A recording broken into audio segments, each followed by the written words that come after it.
ఈ ఆడియో ఎవరు లీక్ చేశారు? ఎవరికి అవసరం? అది అది తేలాలి మరి ఎవరు చేశారు ఏంటి అనేది. చేస్తే కరాటం రాంబాబు గారు చేయాలి, లేకపోతే దేవినేని ఉమా గారు చేయాలి. ఉమా గారు వాళ్ళు ఎందుకు వాళ్ళు మాట్లాడుకుంటే అది ఎందుకు చేస్తారండి? కాదు, అంతే కదా మరి. ఇద్దరు ఫోన్లలో మాట్లాడుకున్నారు. కాల్ రికార్డింగ్ ఏ ఒక్కరి ఫోన్లోనూ అయి ఉంటుంది. ఇదే ఫోన్ ట్యాపింగ్ అంత సీన్ లేదు దానికి. ఇది కాల్ రికార్డింగ్. ఇది కాల్ రికార్డింగ్ వేరే ఫోన్ నుంచి అయ్యి ఉండొచ్చు. ఆ ఫోన్ ఎవరిది ఏంటి అనేది ఎంక్వైరీ చేస్తే పెద్ద విషయం కాదు. అది కూడా బాలరాజు గారు బయట చేస్తారు.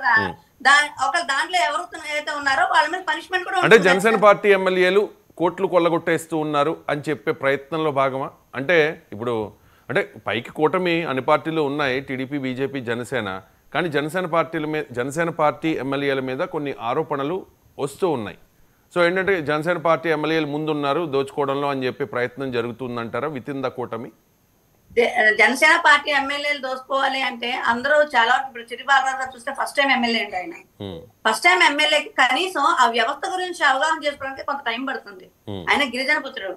ఆయన ఎమ్మెల్యేగా శాసనసభ్యులుగా ఎన్నుకున్న తర్వాత ఒక సిస్టమ్ మీద అవగాహన పెంచుకోవడానికి ఎవరు ఎంత అనుభవం ఉన్నప్పటికీ కూడా ఆ పొజిషన్ కి వచ్చేటప్పటికి కొంత అవగాహన అనేది చేసుకోవడానికి టైం పట్టింది. దానికి కొంత టైం పట్టింది. కానీ ఈ లోపే అది అవగాహన చేసేసుకుని దాంట్లో లూప్ హోల్స్